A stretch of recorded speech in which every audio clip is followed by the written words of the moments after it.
अब आप इंटरेस्टिंग चीज नोट कीजिए, 2 चीफ मिनिस्टर अरेस्ट हुए, 2 हुए। आदिवासी चीफ मिनिस्टर अभी भी अंदर है। अजीब सी बात है, इंटरेस्टिंग बात है। 2 चीफ मिनिस्टर है, मतलब 2 स्टेट्स ने लोगों को इलेक्ट किया है, और आदिवासी चीफ मिनिस्टर पहले जेल गया और आज तक नहीं निकला। और नेशनल मीडिया उसको भूल गए। नेशनल मीडिया सोरेन जी के बारे में बात ही नहीं करती, जैसे वो थे ही नहीं, है ही नहीं।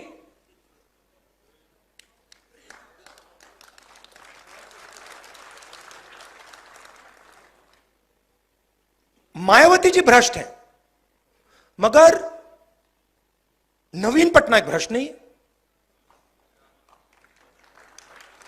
लालू जी भ्रष्ट हैं। बड़ी इंटरेस्टिंग बात है, मतलब ऑटोमेटिकली फ्रेमिंग हो जाती है।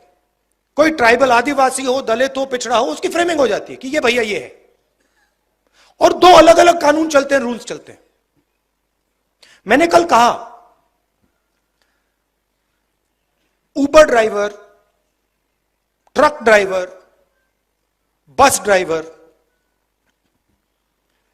गलती से अगर एक्सीडेंट कर देते हैं, किसी को मार देते हैं, एकदम उनको पकड़ के 10 साल की जेल हो जाती है, चाबी फेंक देते हैं। पुणे में 17 साल का बच्चा शराब पी के पोर्श गाड़ी चलाता है, 2 लोगों को मार देता है, और उससे कहा जाता है कि आप ऐसे लिखिए, ऐसे लिखिए। अच्छा भाई, अगर वो ऐसे लिखेगा तो ट्रक ड्राइवर से भी ऐसे लिखाओ, बस ड्राइवर से भी ऐसे लिखाओ, टेम्पो ड्राइवर से भी ऐसे लिखाओ। तो और 2 भाषाएं चल रही हैं, 2 अलग अलग भाषा। मैं आपको उदाहरण देता हूं। एक दिन मैंने कॉन्स्टिट्यूशन क्लब में एक भाषण कर दिया, पता नहीं आपको याद है नहीं। उसमें मैंने कहा, एस्केप वेलोसिटी की बात की, याद है आपको? मैंने कहा कि देखिए, जो दलित कम्युनिटी है हिंदुस्तान में, भारत में, सॉरी गलती, भारत में, जो भारत में दलित कम्युनिटी है, ओबीसी कम्युनिटी है, ट्राइबल कम्युनिटी है, इन पर ऑटोमेटिकली दूसरा प्रेशर लगता है, मतलब शुरुआत से ही। और मैंने एस्केप वेलोसिटी का एग्जांपल दिया। इंटरेस्टिंग बात थी कि भाषण दलितों को, पिछड़ों को, आदिवासियों को बहुत अच्छा लगा, और जो हमारे मीडिया वाले मित्र हैं, हाई फ्लायर्स हैं, उन्होंने उस भाषण को रिडिक्यूल किया। और जब से मैं छोटा था, देखिए एक बात,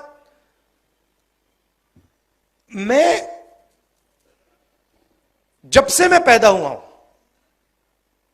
1970 जून 19, तब से मैं सिस्टम के अंदर बैठा था।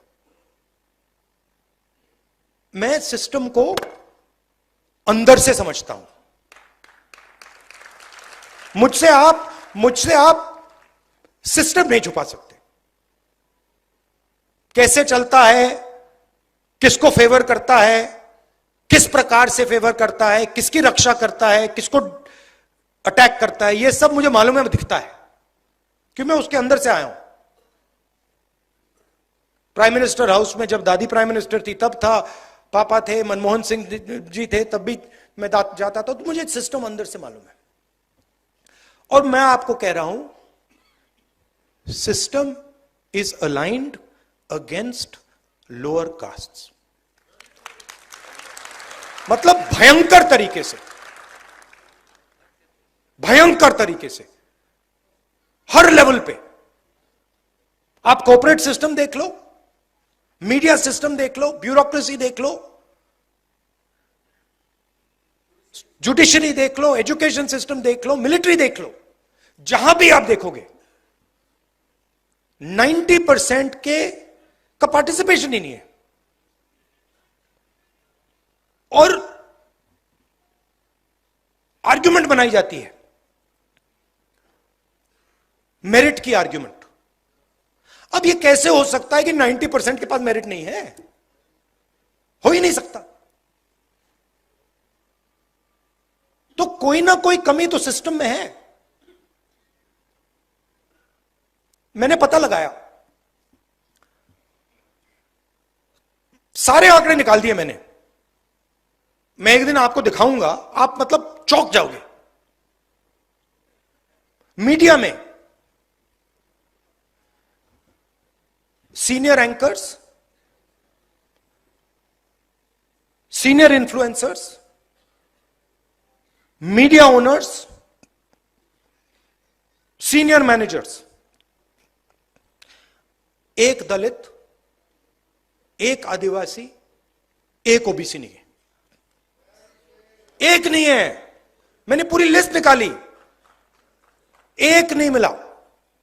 फिर एक मीडिया का ओनर था, जानता हूं उसको, तो मैंने उनसे कहा कि देखिए एक बात बताइए, मुझे एक बात समझ नहीं आ रही। कहते हैं क्या? मैंने कहा आप एंड में आप अपना न्यूज़पेपर बेचना चाहते हो, आप अपना प्रोडक्ट बेचना चाहते हो? कहता है हां।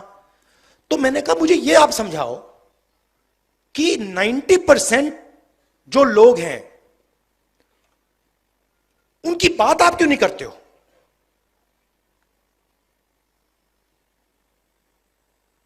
तो चुप हो गया। फिर मैंने कहा मेरे लिए एक काम कीजिए, आप जाके पता लगाइए कि आपके न्यूज़पेपर में जर्नलिस्ट्स, ये बाकी लोग ओबीसी कम्युनिटी, दलित कम्युनिटी के कितने हैं? जवाब नहीं दिया मुझे, चुप, वापस नहीं आया। और ये हर लेवल पे हो रहा है।